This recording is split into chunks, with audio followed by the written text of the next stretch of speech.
Hi everyone, Pastor Mick here with Milford First United Methodist Church. We're going to talk a little bit about what we're going to be looking at this weekend. It's our third week of the 4-week Advent season, and this week our theme word is joy. And we will be looking at the story of Mary going to go visit her relative Elizabeth as we help understand what joy looks like and how we can choose joy in our lives.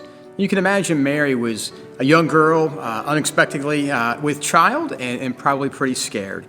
And so she sets off for the hill country of Judea all by herself to go visit with her relative Elizabeth.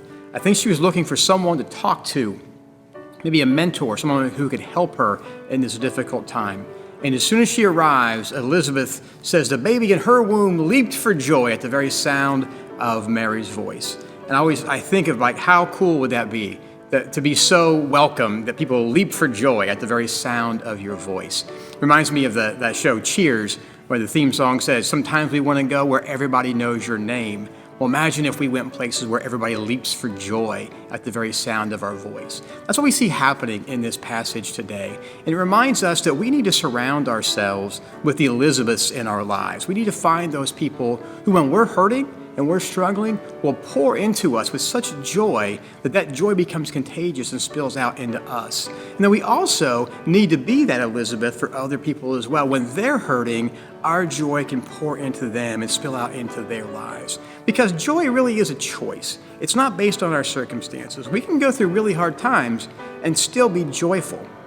It's all about our attitude and the way we choose to live.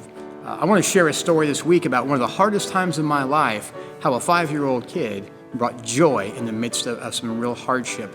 I'm just going to tease you with that. You're going to have to come and check us out and see what I'm talking about there.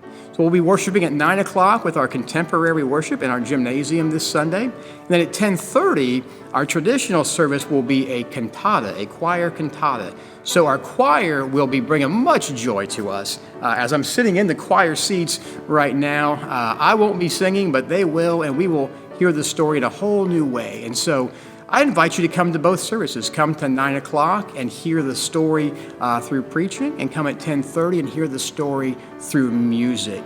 It'll really sink in, and I think you'll really be blessed, and you will experience joy of the season.